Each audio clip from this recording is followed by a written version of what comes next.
question de qui es-tu, mais c'est presque une posture philosophique. Parce que quand tu me dis mais qui es-tu, j'ai envie de dire, mais en fait, je suis tellement pas pareil chaque mois, chaque année, etc., que faire une définition, c'est toujours un peu restrictif. Mais bon, je me prête quand même à l'exercice. Je suis Fabienne Dupuis, j'ai fondé l'école de l'argent il y a 6 ans maintenant. Je suis money coach. J'ai appelé ça l'école de l'argent parce que c'était vraiment tout au début de ma formation comme coach en finance personnelle. Je me suis dit, ah, mais il faut que je fasse un site, il faut que je fasse un site. Et puis, voilà. Puis un matin, je me suis réveillée et c'était l'école de l'argent. Et j'ai gardé l'idée parce que je trouve ça super beau. Je vois l'école de l'argent comme on parle de l'école de la vie ou l'école buissonnière. C'est tout ce qu'on apprend à côté de l'école, finalement. Et justement, on n'apprend pas du tout à se servir de l'argent. C'est comme si c'était enfin, spontané, quoi. Tu as une carte bleue, tu as un chéquier, tu connais juste ton code et puis tu as l'impression que tu sais tout sur l'argent. Et en réalité, c'est un petit peu plus technique que ça, d'abord, parce il y a des choses à savoir pour s'en servir.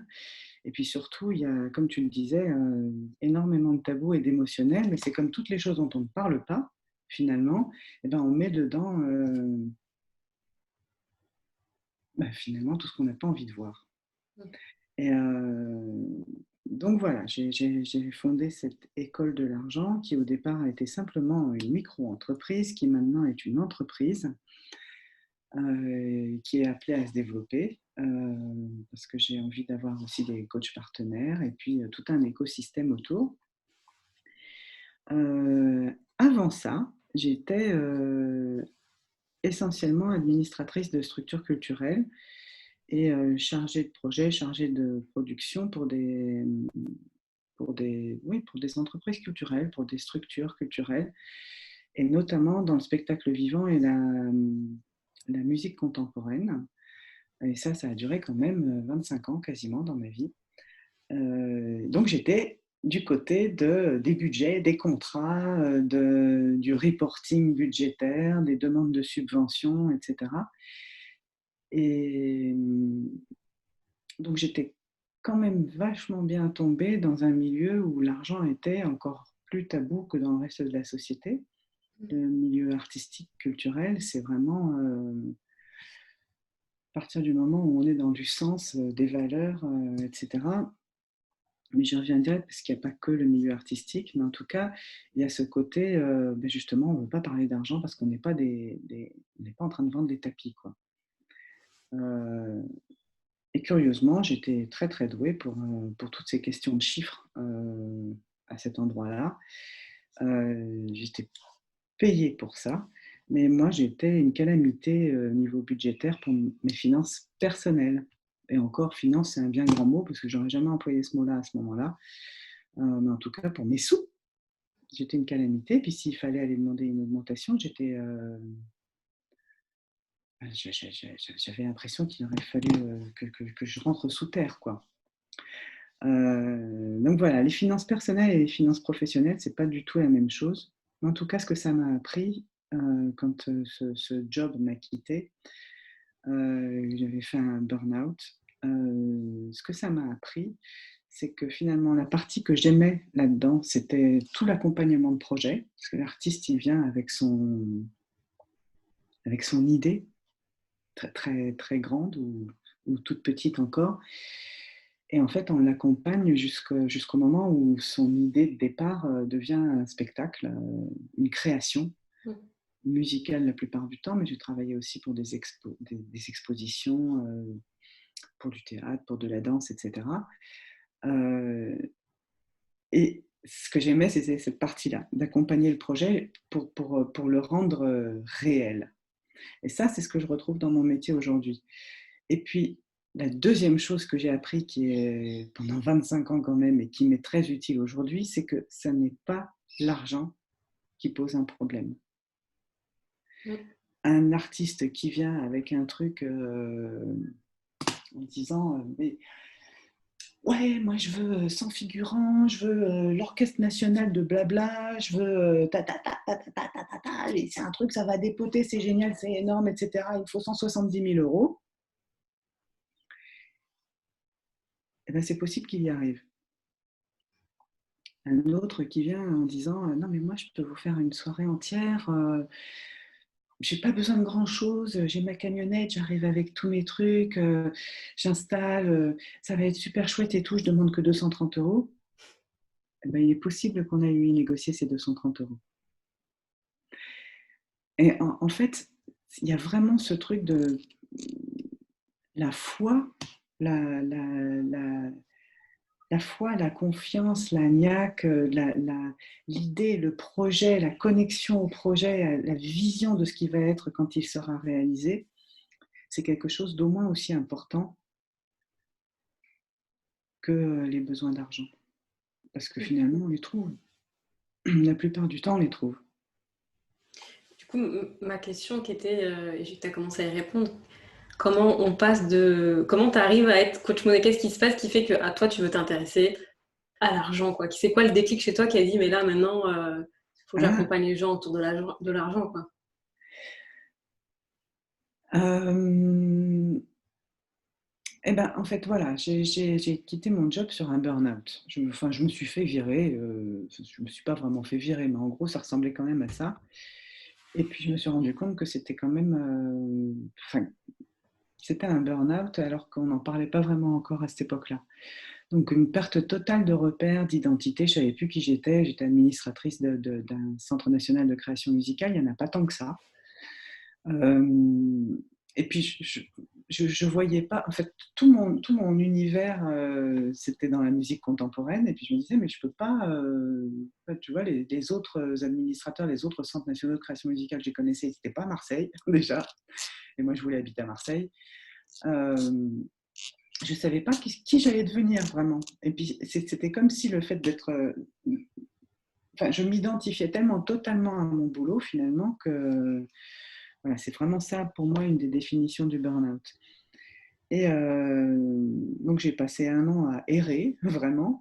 Et puis, je me suis aperçue qu'il y avait dont 2 tiers de ma bibliothèque qui était dans le développement personnel, la psychologie, la sociologie, etc.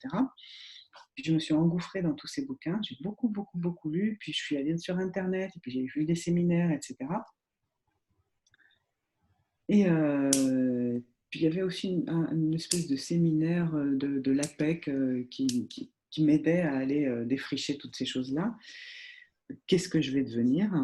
Et puis un jour, je suis tombée sur un sommet qui s'appelait, je crois, le sommet de la liberté.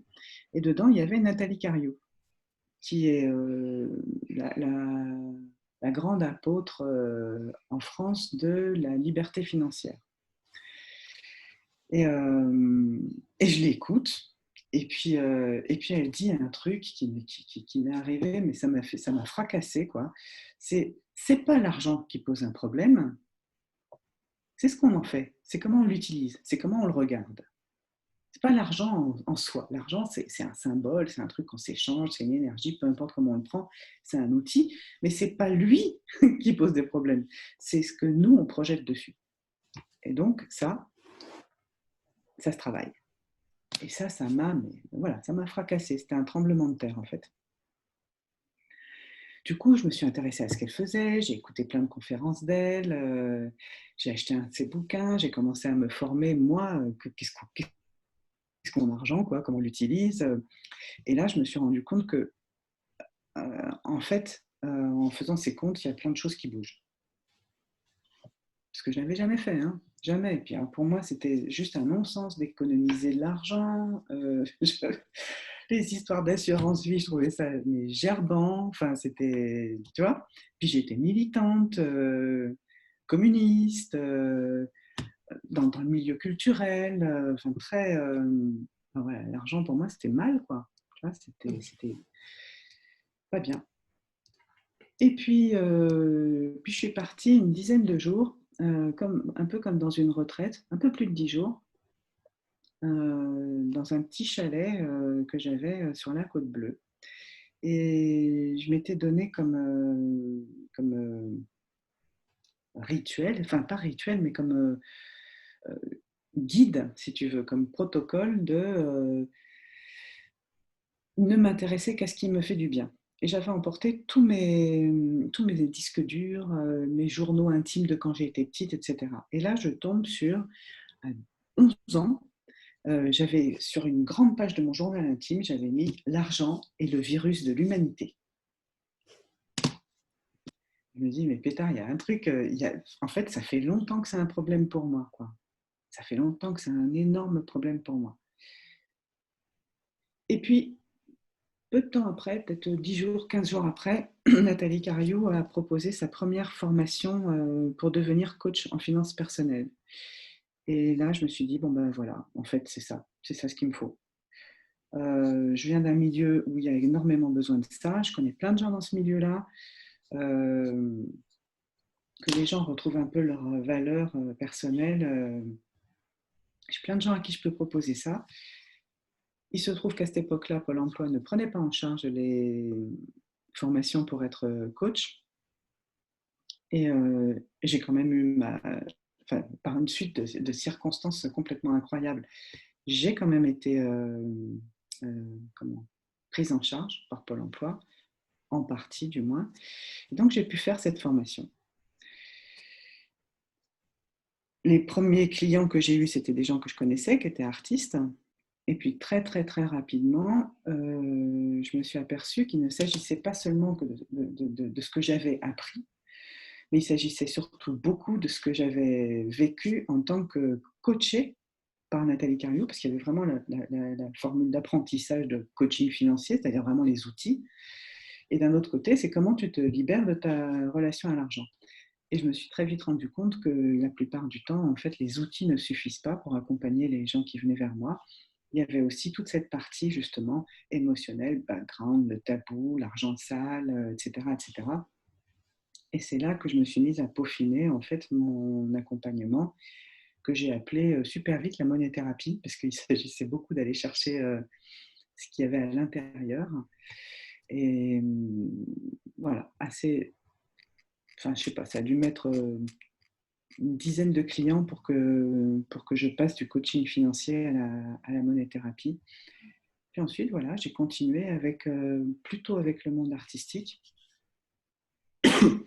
en tout cas pour les monéthérapies. Et petit à petit, j'ai eu de moins en moins de coaching financier pur, c'est-à-dire on venait me voir pour apprendre à gérer l'argent, parce qu'à chaque fois, en fait, les gens qui venaient avec ce problème identifié, en fait, à de très rares exceptions près, c'était des gens qui se retrouvaient.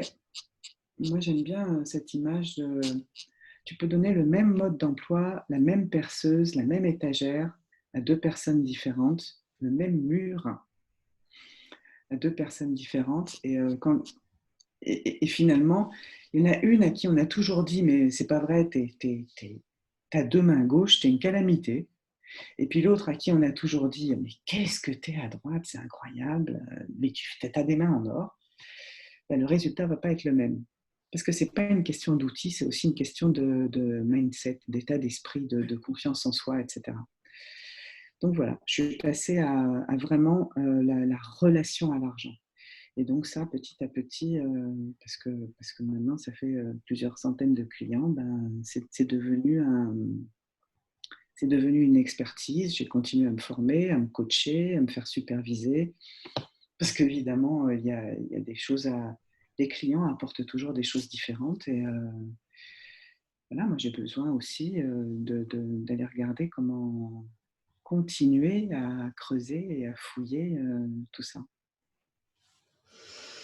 Yes, super, merci pour ton partage et voilà, ton cheminement qui fait que tu es arrivé là. Puis, moi, j'adore découvrir l'univers des personnes et de savoir un peu toutes les reliances et les pierres sur notre chemin qui nous a amenés là où on en est aujourd'hui.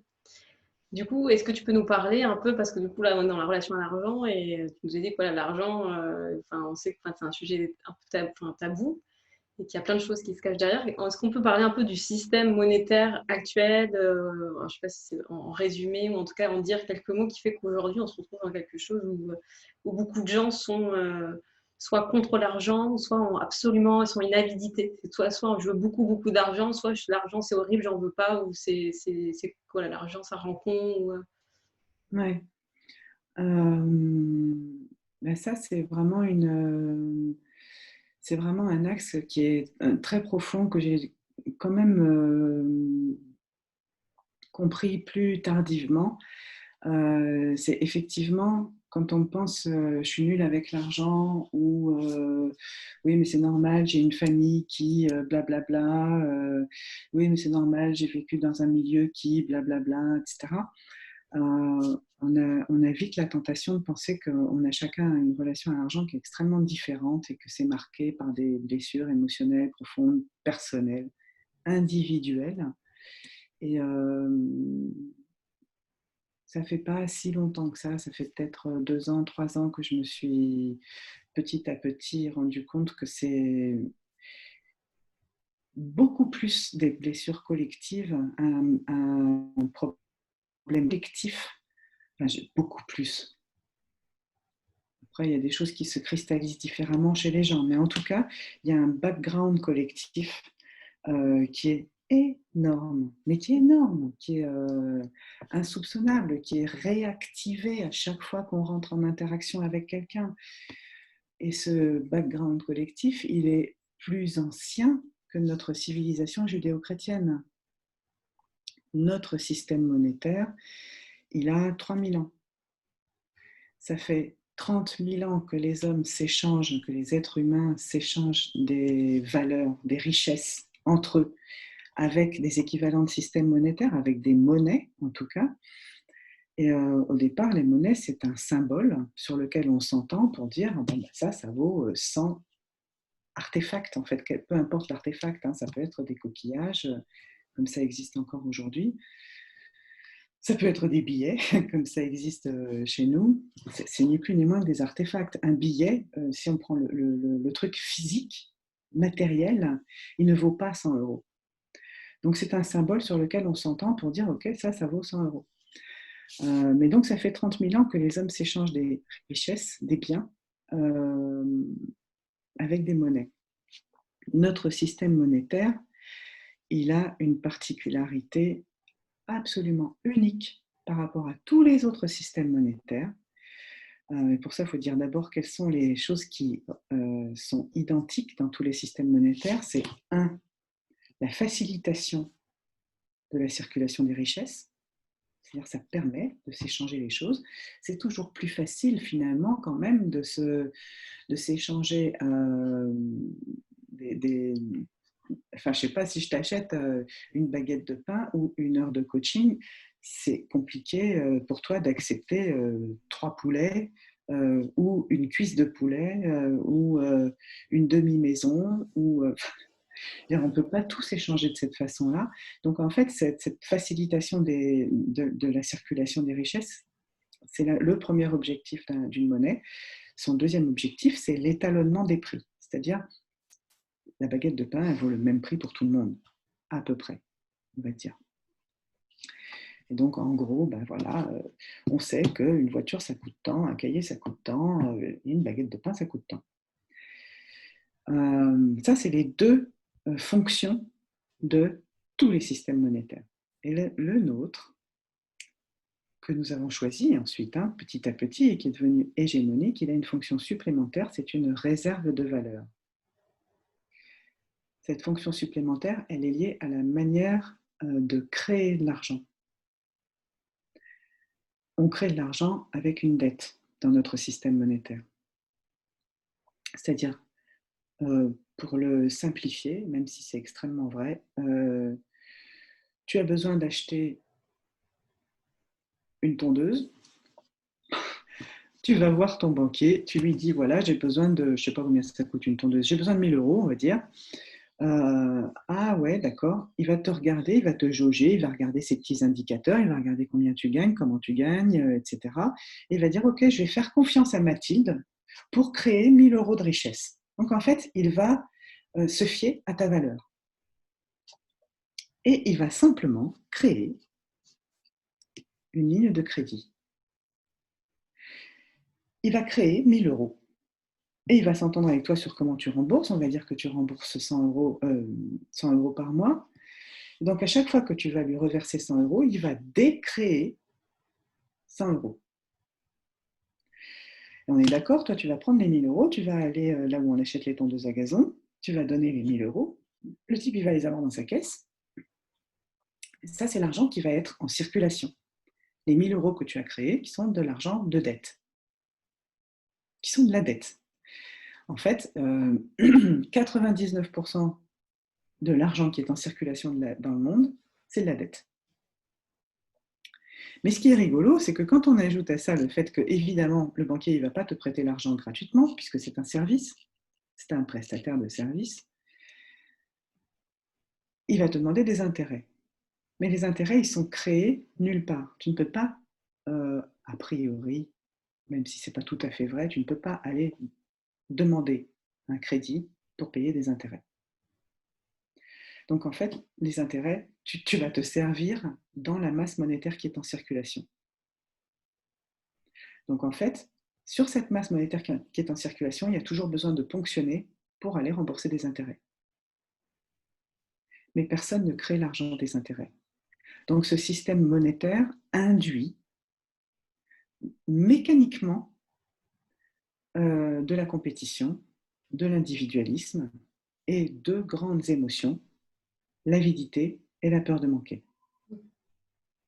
Et ça, ce sont des émotions et des mécanismes, des fonctionnements qui ont pu être observés de très près au XXe siècle par des anthropologues, partout où ce système monétaire s'est implanté. Ça va extrêmement vite, ça prend 2-3 ans. Et tout de suite, il y a des riches, des pauvres, des profiteurs, des inégalités qui se creusent. Et puis, cerise sur le gâteau, la place de la femme dans la société diminue. C'est totalement lié. La monnaie, au départ, c'est lié à l'archétype féminin de la fécondité, parce que justement, c'est incluant, ça nécessite la confiance puisqu'on s'accorde sur un symbole, et ça permet de faire circuler les richesses entre les individus. Notre système monétaire est beaucoup plus yang parce qu'il induit cette compétition et il induit de valoriser finalement des forces qui sont plutôt vues du côté masculin, c'est-à-dire la projection, l'action, l'affrontement, et quand ça va dans le... Comme ça s'est accéléré là, depuis 150 ans, avec notre société de consommation, avec la révolution, après la révolution industrielle, en gros, il y a une espèce d'accélération qui mène jusqu'à quasiment du masculin toxique, c'est-à-dire un trop plein de yang. Donc, compétition, individualisme, profit, intérêt. Donc, toute cette énergie d'avidité et de peur de manquer grandit. Et c'est là-dessus que toute notre société de consommation fonctionne. L'avidité et la peur de manquer. Oui. Merci, parce que pour moi, c'est hyper précieux ce que tu amènes là. Je pense que de remettre de la conscience sur ce qui se joue en amont de tout ce système monétaire, c'est déjà précieux, parce que pour moi, on reprend du pouvoir à partir du moment où déjà on a de la conscience sur ce qui joue. Si on ne sait pas ce qui joue, on ne va pas reprendre du pouvoir. Mais là, déjà, quand on a de la conscience sur, OK, c'est pas ça, ça, ça, et après, c'est aussi qu'est-ce que j'ai envie d'alimenter, peut-être individuellement, et qu'est-ce que je vais faire moi en tant qu'individu dans ma relation à l'argent, comment je vais... Oui, alors effectivement, après, donc ça c'est le background collectif et qu'on porte tous finalement. Quand on voit l'empreinte de la civilisation judéo-chrétienne sur les questions de culpabilité, de ne pas montrer ses propres besoins, de plein d'autres choses, on y reviendra si tu as envie, mais on voit l'empreinte de la civilisation judéo-chrétienne, on peut se dire que le système monétaire, il a une empreinte qui est au moins aussi profonde. Les questions de sacrifice, de prix à payer, de dette et la moralité de la dette, c'est-à-dire l'aspect moral qui est lié à la dette, tout ça, c'est déjà très, très, très prégnant. Évidemment, par-dessus ça, il y a toute la construction individuelle. Quand tu es déjà avec une difficulté au moment de la construction individuelle, tout jeune, une difficulté de sécurité intérieure, ça ne fait qu'ajouter, par exemple, à la difficulté de se vendre. Mais en fait, c'est une façon de cristalliser déjà un fond qui est très commun. Et ça, moi, j'y prête beaucoup d'attention, alors que enfin, je trouve que c'est super important. On ne peut pas se débarrasser comme ça en claquant dans les doigts de la peur de manquer. Mais de savoir qu'au moment où je me sens en insécurité financière, eh ben, il y a des façons d'aller regarder ce qui se passe réellement. C'est déjà une façon de pouvoir apaiser. Et puis après, il y a des outils, il y a des choses à mettre en place, quoi. Ouais. Ouais, moi, ce que je remarque dans mon expérience, c'est que j'ai pu me faire une idée des fois dans cette peur de manquer, de dire oh là, je vais jamais avoir assez pour la fin du mois, des idées comme ça. Et après aussi, avec aussi le coaching que tu m'as fait, ben, c'est d'aller voir, ok, concrètement, c'est quoi j'ai peur de manquer, c'est quoi l'argent que j'ai besoin. Et plus je vais sur des choses précises, plus je me rends compte que cette peur de manquer, elle est fondée sur beaucoup d'histoires qui se racontent, d'émotionnel, mais qui est pas fondée sur des faits concrets, quoi. Demain, je ne serai pas à la rue, quoi. Il y a une marge immense, quoi. Et voilà, en plus, dans notre société, on est quand même un minimum accompagné aussi financièrement pour les personnes qui sont les plus démunies, quoi. Ouais, ouais, ouais. Puis c'est un fond d'inquiétude. C'est ce que je dis souvent, c'est il y a, tu te réveilles le matin, tu te prends le pied dans le pied du lit, tu te fais super mal aux gros orteils, et puis après, bah, t'es grognon, tu te renverses le café sur la main, et puis il faut que t'éponges, et puis tes enfants, bah, du coup, tu vas les réveiller, t'es agacé, et évidemment, ils font les éponges, et ça merde, et tu loupes ton bus, il pleut, évidemment, etc., etc. Enfin, la journée est calamiteuse. À la fin de la journée, tu te dis, avec l'argent que j'ai sur le compte, je ne vais pas terminer le mois. Et c'est presque c'est un truc, et c'est avec ça que tu te plombes pour te faire des angoisses qui vont durer toute la nuit. C'est presque comme, tu sais, c'est le fond du fond du fond du fond de la marmite, et c'est le truc qui bouillonne en continu finalement.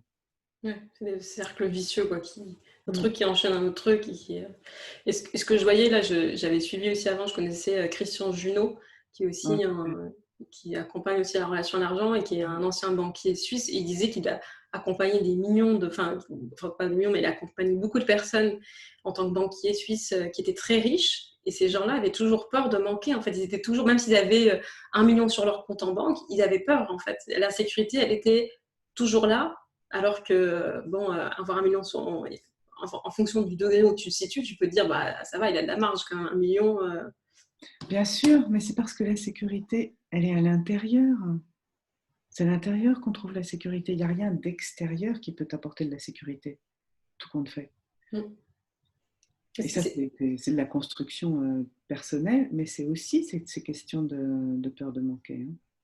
Mais c'est bien, je trouve, d'en prendre conscience.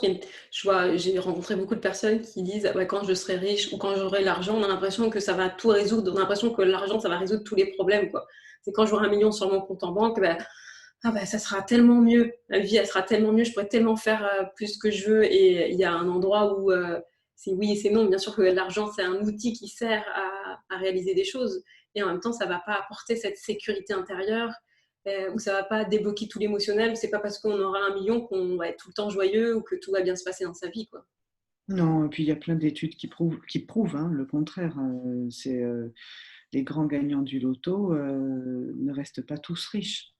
Il y en a beaucoup qui, au bout de 10 ans, ont tout terminé. Il y a une autre étude qui est en psychologie positive, je crois que c'est l'Université du Massachusetts, qui a énormément regardé qu'est-ce qui se passe quand on a une très, très, très, très, très bonne nouvelle, du type justement une augmentation ou gagner au loto, ou enfin, tout à coup un héritage, ou se marier, avoir un enfant, avoir une promotion dans son job, etc. Mais en fait, une grande nouvelle en soi n'est pas propre à te rendre heureux pour la vie.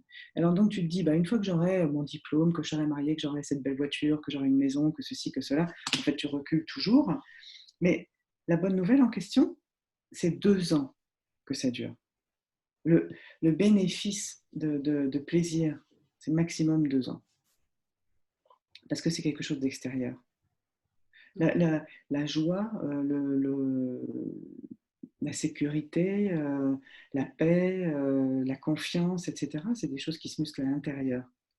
Mais je dirais bien que l'argent, il vient après, hein, en fait. En réalité, on génère une capacité à, à gagner de l'argent, à produire de l'argent, à être bien avec l'argent en réglant les problèmes intérieurs. Mais c'est pour ça aussi que ça s'appelle l'école de l'argent, hein, parce qu'il y a des tas de choses à apprendre. C'est une école de développement personnel. Ouais, parce on prête tout à un endroit, l'argent, et c'est la source de joie, comme ça, la source de conflit, comme ça, voilà, on peut tout mettre sur le dos de l'argent. Voilà. Oui, bah, surtout tout ce qu'on n'a pas envie de voir. Hein. Mm. C'est plus facile de dire je ne peux pas me payer des vacances, finalement, que de refuser une paire de baskets tous les 2 mois à un ado qui se fait emmerder tous les jours dans la cour du collège parce qu'il n'a pas des baskets neuves. Mm. Effectivement, en tant que parent, je l'ai vécu, c'est super chiant, hein, ça. Mais après, on en perd la conscience que ce sont des choix et que moi, en tant que mère, je peux aussi muscler ma capacité à dire non et puis je peux aussi accompagner mon gamin pour qu'il se sente tranquille d'avoir les baskets qui lui plaisent, même si c'est 2 mois et demi plutôt qu'un mois et demi, tu vois. Et donc, il y a des tas de choses qui se regardent. Mais là, du coup, il faut que je regarde ma capacité de maman, il faut que je regarde ma capacité d'affirmation, il faut que je fasse mes comptes, il faut que je sois capable de faire des choix. Et ça fait beaucoup de choses à regarder. Mais c'est pas l'argent qui dit, finalement, si je suis bien, si je suis pas bien. Mm. Ouais, carrément. C'est reprendre le pouvoir, hein, vraiment. Ouais. Ouais, c'est ce que j'ai vraiment vécu quand on remet de la conscience sur cette relation à l'argent. On reprend, enfin moi j'ai vu que je pouvais reprendre beaucoup de pouvoir là où je pouvais accuser l'argent, me dire ah ouais mais ça non je vais pas le voir parce que c'est à cause de l'argent. En fait je pourrais dire c'est à cause de l'argent, mais en fait c'était une excuse pour pas aller voir ce qui avait besoin d'être vu et soit de reprendre mon pouvoir, soit de poser mes limites, soit de réaffirmer mes priorités, soit ok qu'est-ce que je veux, qu'est-ce que j'ai envie et comment j'y vais et du coup comment je me donne les moyens d'y aller aussi quoi. Et du coup ça va être en lien avec l'argent. Avec l'affirmation, avec la connexion aux besoins. J'utilise parfois une image, c'est je, très vite, je me suis rendu compte quand j'ai commencé à faire mes comptes, puis ensuite je l'ai vérifié avec plein d'accompagnement.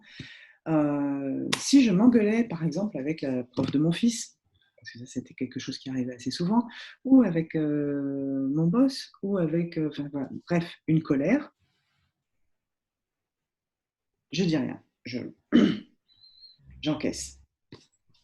Je sortais du bureau, je m'achetais une cochonnerie, hein. Je m'achetais un débardeur, je m'achetais un petit truc, tu vois, un truc à 5 euros, un truc à 10 euros, un truc à 20 euros. J'avais plus, hein. J'avais vraiment pas l'impression de dépenser beaucoup d'argent, mais comme je passais mon temps à ravaler mes colères et à ne pas les exprimer, il y a une tension. Et quand tu as une tension comme ça, la société de consommation, elle te donne des solutions partout. Mais partout, c'est marqué en 4 par 3 sur tous les murs. Bah, viens acheter un petit peu de bonheur. Allez, viens. Mm.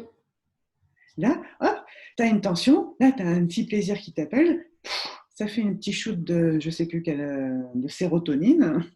Euh, ah, ça va mieux. Le problème n'est pas réglé. Hein. Tu n'as pas montré tes limites, ce qui est nécessaire quand tu as une colère. Tu n'as pas dit qui tu es. Tu n'as pas exprimé tes besoins. Même chose va se représenter demain et, et ainsi de suite. Mm. Donc en fait, j'écoute pas mon besoin. Je ne pose pas les actions justes. La société de consommation me dit pour toutes les peurs et toutes les colères, elle a une solution. Là, tu dépenses ton argent sans vraiment te rendre compte où il va, puis après, tu deviens l'esclave de l'application banque en ligne qu'il y a sur ton smartphone. Et c'est elle qui te dit, bah, tu peux pas. Non, tu as le droit, tu n'as pas le droit. Et en fait, tu te retrouves dans une position de victime continuelle et puis très infantilisée finalement. Je veux ça, mais je ne peux pas l'avoir parce que papa a dit non, quoi. Mm. Et, ou Dieu, ou que sais-je, en tout cas une puissance supérieure à moi, à laquelle je ne peux rien. Et cette puissance supérieure, c'est l'argent, qu'on finit par voir. Enfin, il y a vraiment un sentiment d'attraction-répulsion qui est extrêmement fort, en fait. C'est j'en veux, me berk. C'est vraiment ce truc. Et moi, je ne vais jamais dire. Enfin, c'est-à-dire, bien sûr qu'il faut aimer l'argent, mais je dirais bien, mais comme j'aime mon smartphone, comme j'aime ma voiture, comme j'aime ma brosse à dents, mes fourchettes, mon petit crayon à papier, quoi. C'est un outil qui me rend service précisément à l'endroit où je l'attends, quoi. Je veux dire, j'adore ma brosse à dents. Mm. Et, mais il n'y a pas de... Enfin, c'est une relation mature. Je ne suis pas dans ce truc de j'adore comme on peut adorer une idole. Ou de je déteste comme on peut détester quelque chose qui a un pouvoir trop important sur moi et dont je ne peux pas me défaire. Il y a vraiment des réglages à faire pour le mettre à la juste place, pour le mettre à la bonne distance, en fait. Ouais. Moi, ce serait vraiment ça que je sens, c'est de le remettre à sa place comme outil, comme un outil, simplement. Et du coup, c'est concret. Ok, on a cet argent, ça nous sert à acheter des choses, aussi à payer des échanges de services, donc à payer de la nourriture, avoir un toit sur la tête et tout le confort qu'on a besoin, qu'on a envie pour vivre, pour se sentir bien. Mais c'est juste un outil, point. C'est pas un démon, c'est pas. Et quand on, voilà, c'est pas non plus le truc qui nous apporte de la joie absolue, de vraiment le remettre. Ni de la joie, ni de la sécurité, ni de la confiance, ni de l'amour. Parce que peut-être il y a quand même pas mal de gens qui finalement sont dans des relations où l'argent est mélangé à la demande affective. Hein. Oui, c'est hyper important. Et puis, au-delà de l'argent qui sert à se faire plaisir, à manifester des désirs, etc., c'est tout simplement, c'est de ça qu'on se sert pour manifester nos besoins. J'ai faim, il faut, enfin, à moins d'habiter à la campagne et d'avoir un potager ou même en ville, mais en tout cas de cultiver, etc. J'ai faim, il me faut de l'argent.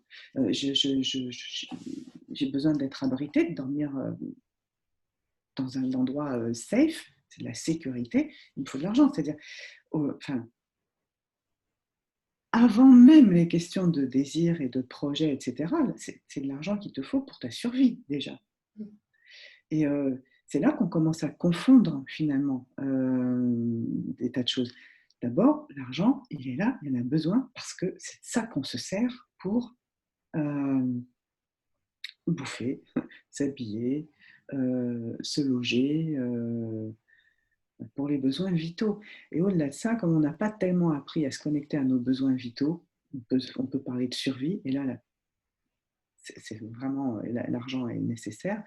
Puis ensuite, on n'est pas facilement connecté aux besoins qui sont au-dessus de la survie. Il y a plein de gens qui se contentent, on va dire, de gagner peu d'argent parce qu'ils musclent leur capacité à rester dans la zone de survie. Et puis ils appellent ça de la sobriété. Mais en fait, jusqu'à quel point on accepte d'être dans une zone de survie en mettant ce mot qui est magnifique de sobriété par-dessus. La sobriété, c'est pas la survie, c'est pas la même chose. La sobriété, c'est un choix que je fais de vivre une vie dans laquelle le superflu, les sirènes de la société de consommation, les rêves de Radio Univers, etc., c'est pas pour moi. La sobriété, c'est manifester mes valeurs. Mes valeurs, ce n'est pas nécessairement que le strict minimum de la survie. Mes valeurs, ça peut être d'autres choses aussi, en plus. Il ne faut pas confondre la survie et la sobriété. Ce méfier de l'argent au point de rester dans une zone de survie, c'est aussi quelque chose qui est douloureux et qui a un impact qui est réel, en fait, notamment sur la valeur qu'on s'accorde déjà. Ouais. Et du coup, bah là, justement, je rebondis sur ça. Il y a un lien entre valeur et argent. Parce que moi, en tout cas, dans mon coaching avec toi, ce qui a beaucoup ressorti, c'est que j'avais fait un post sur ça, que je ne reconnaissais pas ma valeur. Et donc, du coup, quand on ne reconnaît pas sa valeur, en tout cas pour moi, j'avais du mal à définir, à recevoir de l'argent, en fait, parce que je ne reconnaissais pas ma valeur. Est-ce que tu peux nous en parler un peu de ça? Ouais, alors là, déjà, on a parlé de la couche bien profonde, violente que nous met le système monétaire, mais après, il y a quand même aussi une couche qui concerne quasiment toutes les religions monothéistes, hein, et qu'on appelle la civilisation judéo-chrétienne aussi. C'est c'est en gros un enseignement consensuel qui nous dit que la vie sur Terre, c'est de la merde, et c'est normal, c'est pas bien, enfin, c'est pas ça qui est important. Ce qui est important, c'est ce qui va se passer après. Mmh. Là, ici, t'en chies, et la seule chose que tu peux faire, c'est courber les chines. Parce qu'on a été punis, en fait. Et, euh, et c'est donc accepter ça. Et donc, pour accepter ça, tu n'écoutes pas tes besoins. Tu n'écoutes pas qui tu es, tu n'écoutes pas tes projets, tu n'écoutes pas ce qui est profond en toi, qui brille, qui est beau, qui est important, qui a envie de s'épanouir, qui a envie de s'accomplir, qui a envie de... Tu vois, les ailes qui veulent se déployer, etc. Ça n'existe pas. Tu fermes ta gueule, tu obéis, tu crois, tu fais tous les préceptes que la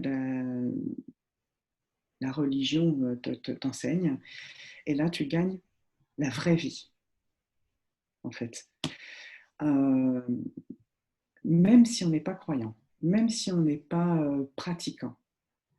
Et je fais bien la différence entre la religion et la spiritualité, pour le moment. Mais même si on n'est pas croyant, il y a une teinture de ça qui est très très forte. C'est, tu n'as pas de besoin, en tout cas, tu réfrènes tes pulsions, tu ne les écoutes pas, tu n'as pas de désir, en tout cas, tu sais les mettre sous un bon gros couvercle de cocotte minute, tu n'as évidemment pas d'ambition. Et qui tu es pour avoir des projets? Qui tu es pour oser penser à des trucs qui brillent un petit peu, quoi. Mmh. Et d'où ça sort? Donc ça, c'est quand même vachement notre civilisation judéo-chrétienne. Par-dessus ça, il y a Descartes, les Lumières qui nous disent «je pense donc je suis». Donc on a d'abord la vraie vie, c'est ailleurs, il faut croire. Et puis ensuite, à partir du moment où tu es intelligent, quoi, où tu as un tant soit peu de jugeote, ben c'est que tu penses. Donc là, tout ça, c'est Mmh. là-haut. C'est que tout en conscience, en raisonnement, en pensée, en logique, en abstraction, en croyance. Et ça fait un lit énorme. C'est-à-dire tout ce que tu sens jaillir à l'intérieur de toi, c'est étouffé dans une grosse cocotte minute, quoi. Par-dessus ça, ben, l'argent, ça te sert à manifester tes besoins, à manifester tes désirs, à aller vers tes projets, etc., etc. C'est dans la même cocotte minute. Donc en fait, la société de consommation derrière nous montre des gens qui se servent de l'argent de façon qui n'est pas toujours exactement la même que celle que moi j'envisage. Mmh. C'est-à-dire la société de la consommation te dit ben, l'argent ça sert à t'acheter une villa à Cannes, à avoir un chauffeur avec limousine devant, à t'acheter une rivière de diamants, à te faire refaire les seins, bla bla bla. Moi j'en ai que foutre de tout ça. Donc je veux pas d'argent. Mmh. Parce que l'argent c'est pour ces gros cons, quoi. C'est Ouais. pour ces gens qui ont du pouvoir, c'est pour ces gens qui ont les médias, etc., etc., etc., etc. Mais c'est complètement idiot parce que en fait, l'argent, il sert à tout le monde. Que enfin, c'est pas parce que c'est ça que promeut la société de consommation que c'est ça que moi je vais vouloir. Mes désirs, c'est pas les mêmes que ceux de Radio Univers. Mmh. Et la plupart du temps, quand on enlève ce truc de à quoi sert l'argent en fait, comment on s'en sert, etc. C'est vraiment comme une bouteille.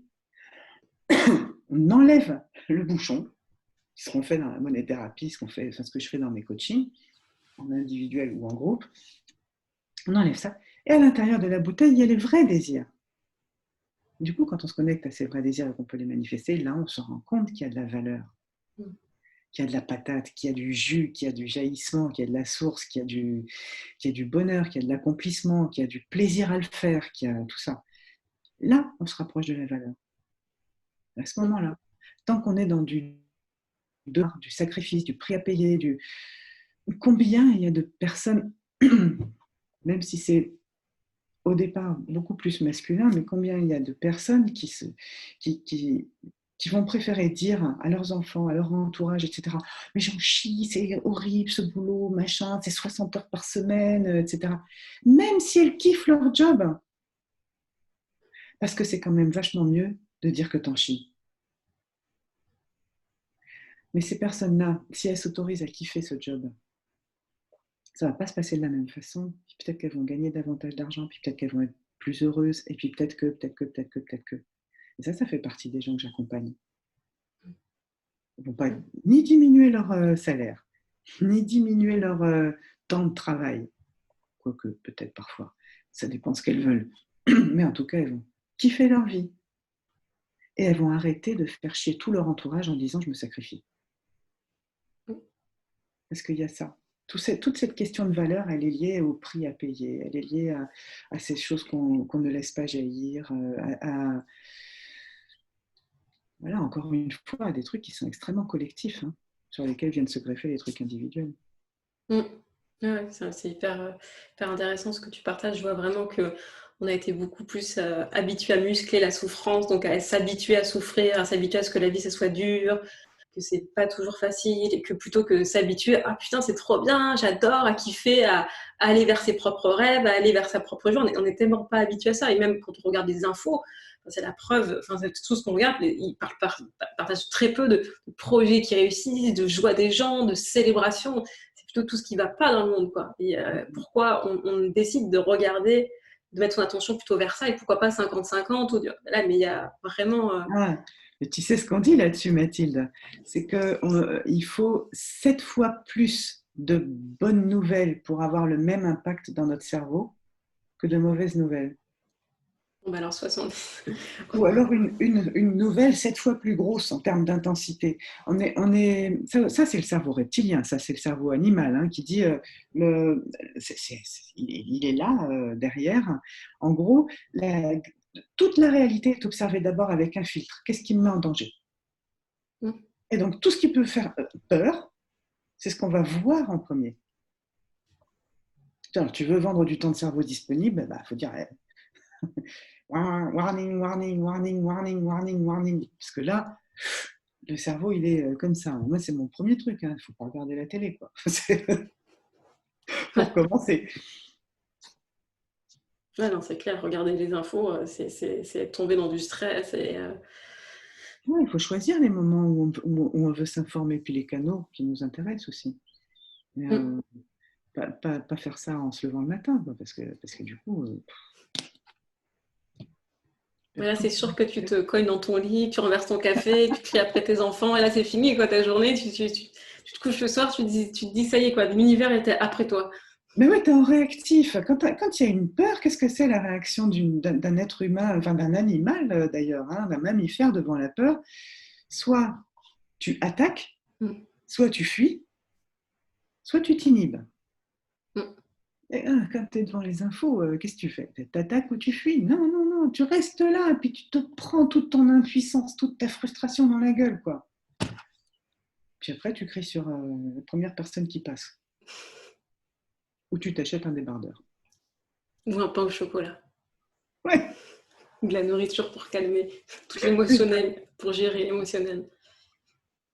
Ouais, carrément. Alors, j'avais une question, je sais que c'est une question qu'on ne peut pas répondre avec une phrase, en fait. Une personne qui nous dit « j'ai plein de talents, et je ne sais pas comment me faire payer pour qui je suis ». On a un peu répondu, je pense, on a déjà apporté beaucoup d'éléments d'apport autour de ça, mais Qu'est-ce que tu aurais envie de répondre à ça? Mmh. Moi, bah, comme je suis coach, j'ai envie de répondre par des questions. Qu'est-ce que tu fais pour écouter tes talents? Mmh. Combien de temps tu y consacres? C'est-à-dire précisément, factuellement, dans ta vie de tous les jours, euh, quelle est la part de ton énergie et de ton temps que tu mets dans tes talents? Quel est l'investissement que tu mets dans tes talents en termes de, oui, de temps, d'énergie et d'argent? À quel point tu y crois d'abord? À quel point toi, tu y crois? Il y a une phrase qui est pas mal, je ne suis pas sûre de me souvenir de la bonne personne, c'est une citation de mémoire, c'est Jim Rohn, mais je ne suis pas certaine, qui dit Who should invest on you if you don't? Qui investira sur toi si toi-même tu ne le fais pas? Et de la même façon, on peut dire qui peut t'aimer si tu ne t'aimes pas? Qui va te faire confiance si tu ne te fais pas confiance, etc. En fait, c'est un, c'est une phrase à tiroir. Au-delà de ça, il y a quand même quelque chose de vrai. Je peux reboucler sur ce que j'ai dit au départ. L'artiste qui vient en disant Moi, je peux vous animer toute une soirée pour vos spectateurs. Là, j'ai un truc qui dure 2 heures. Je viens avec tout, hein, je mets tout dans ma petite camionnette, ça coûtera que 200 euros. Et ben, il y a des chances pour qu'on lui dise Bah écoute, tu vois, nous, on avait prévu 170 euros. Parce que déjà lui-même, il n'y croit pas à son truc. Il y a vraiment un truc de foi, voilà. Pour développer sa foi en sa valeur, eh ben, il faut la laisser jaillir, il faut l'écouter, il faut lui donner du temps, il faut lui donner du plaisir, de la joie, de l'argent, en parler, faire venir des gens, partager ça avec d'autres personnes. Il faut que ça devienne réel, en fait. Il faut que tes talents, ils deviennent réels. Il faut qu'ils existent. Et puis ça te donnera déjà, toi, beaucoup plus de force et de pouvoir pour continuer. Et puis, qui sait, petit à petit, justement, renforcer ta conscience de ta valeur et vendre. Ouais, pouvoir. Et toi, tu peux te faire accompagner. Hein.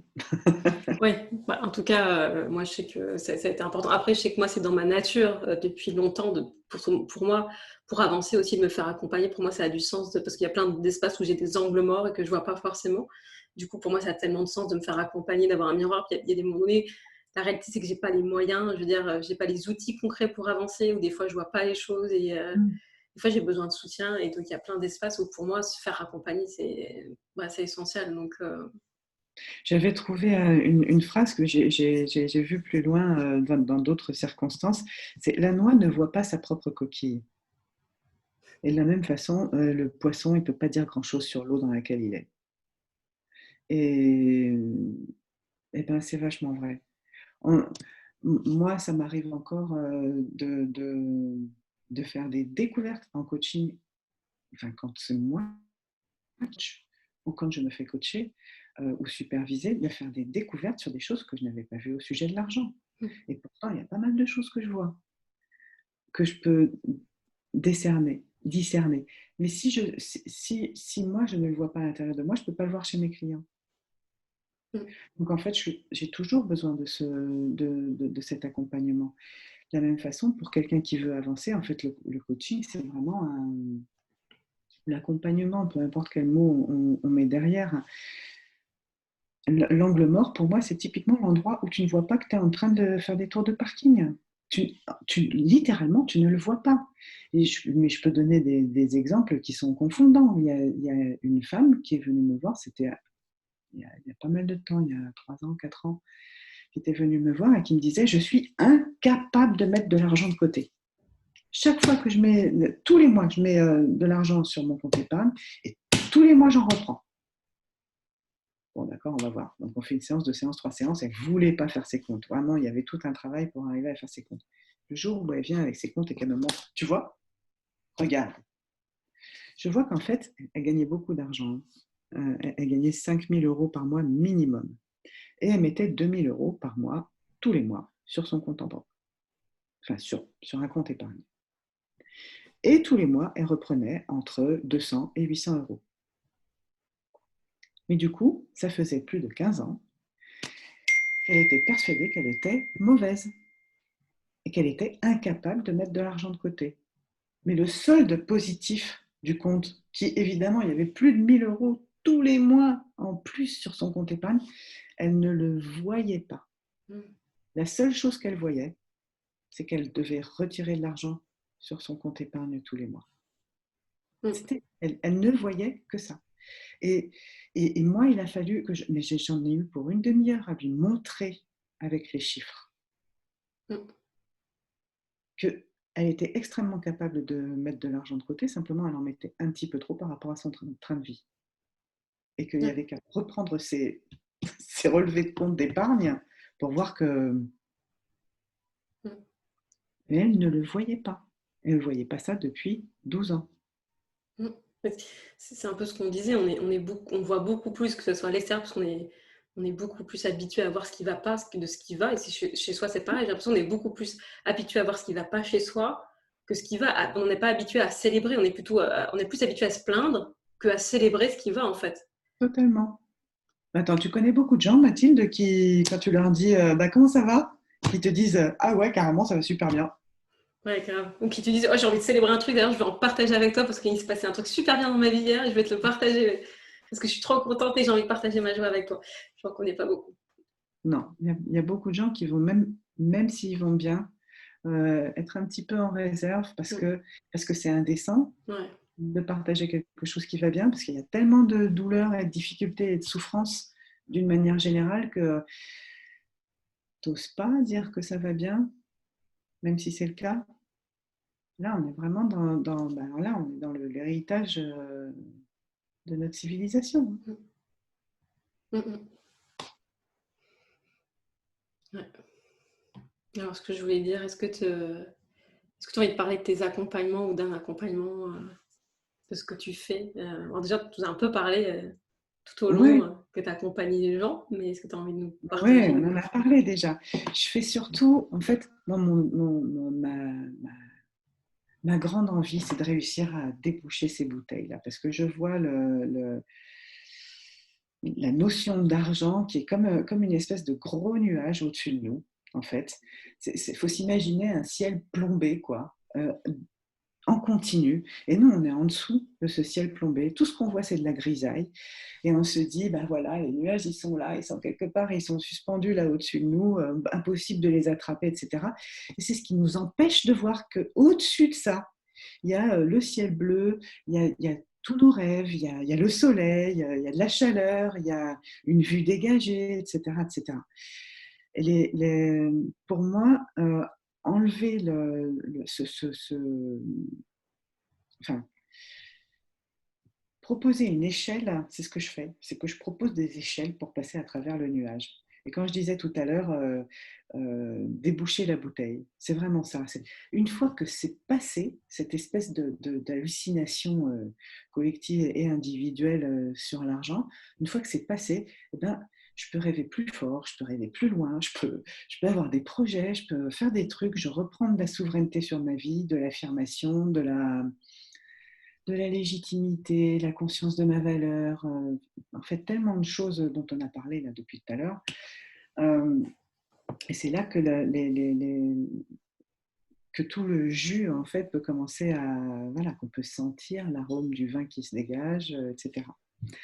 Et donc je fais des accompagnements jusque-là, essentiellement des accompagnements individuels, un accompagnement pour les particuliers que j'ai appelé Money Starter qui est en 6 séances, 6, et un accompagnement pour les professionnels qui est plutôt dirigé vers disons, les professionnels de l'accompagnement, les artistes et les entrepreneurs à haute valeur éthique ajoutée, parce que c'est mon choix aussi. Je n'ai pas du tout envie d'accompagner un trader de la City, par exemple. Je préfère qu'il aille voir quelqu'un d'autre que moi. Donc, en fait, cet accompagnement qui est plutôt dirigé vers les professionnels, c'est en 8 séances. Ça s'appelle Money Reset. C'est sur mon site. Je crois que tu as mis le lien déjà. Ouais, j'ai mis 2 liens au-dessus. Ouais. Et puis, en ce moment, j'ai fait donc avec Mathilde et puis 5 autres personnes la première version d'un coaching de groupe qui s'appelle Money Club, que je vais mettre ce soir d'ailleurs. Enfin voilà, c'est prêt à être lancé. Les coachings de groupe vont commencer le 22 octobre et le 29 octobre. En fait, il y a 2 groupes de 6 personnes maximum, parce que je voudrais qu'il y ait un maximum de valeur à l'intérieur du groupe. C'est un coaching de groupe, mais il y a aussi du coaching individuel à l'intérieur. Hein. Et ça, c'est aussi en 6 séances étalées sur 3 mois, c'est-à-dire une séance de 3 heures tous les 15 jours. Et pour ceux qui veulent des petits plus individuels, hein, c'est-à-dire parce qu'il y a je sais pas moi, pour lancer son entreprise, pour booster le chiffre d'affaires, pour déminer des questions qui sont plus individuelles, etc., ou plus stratégiques, personnelles, il y a aussi la possibilité d'avoir, une fois tous les 15 jours, entre les séances, donc un rendez-vous individuel en option. Donc, tout ça, ça s'appelle le Money Club. Yes, super, merci. Mais en tout cas, voilà, si les gens peuvent aller sur les liens que j'ai mis en haut là, pour aller voir en tout cas ce que tu fais, tes services, te contacter aussi. Et si là, pour terminer, si tu avais un message à transmettre au monde, ce serait quoi? Une phrase, un mot, quelque chose que tu aurais envie de partager au monde qui t'inspire? Moi, je veux que l'argent change de camp. Qu'il y ait beaucoup plus de gens dont j'adore les valeurs qui s'autorisent à en gagner plein. Et que ceux dont j'aime pas les valeurs, ben, j'en ai moins. Voilà, moi, c'est ça ce que je voudrais, en fait. Yes. Parce que c'est avec notre argent qu'on impacte le monde. Mm. C'est notre façon de le dépenser. Chaque fois que je dépense, que j'épargne, que j'investis bah, avec mes valeurs, c'est moi qui construis le monde de demain, celui dans lequel je crois finalement. Ouais. Voilà. Merci, moi ça me parle, c'est vraiment une dynamique en tout cas que je partage aujourd'hui qui est comment je peux inspirer, impacter le monde et puis aussi en lien avec mes valeurs et de construire ce monde de demain. Et c'est aujourd'hui qu'on le construit avec ces valeurs, donc ça rejoint complètement ce que je partage. Merci beaucoup Fabienne d'avoir apporté ta conscience, tes lumières, ton expérience autour de l'argent pour pouvoir que chacun puisse cheminer avec plus de conscience et plus de paix par rapport à cet argent. Et s'ils ont envie d'aller encore plus loin, ben, surtout qu'ils n'hésitent pas à te contacter. Parce que voilà, ton accompagnement est hyper précieux. Donc, à mon sens, j'ai eu plein de pépites, de révélations, de conscience. Ça a vraiment transformé, bougé. Et ça aussi, pour moi, c'est vraiment un chemin de développement personnel. Hein. C'est pas, tu travailles juste l'argent et c'est pas dissocié du tout du travail sur soi. Pour moi, c'est vraiment un chemin aussi de développement personnel. Donc, Non, c'est une clé d'entrée fantastique sur le développement personnel.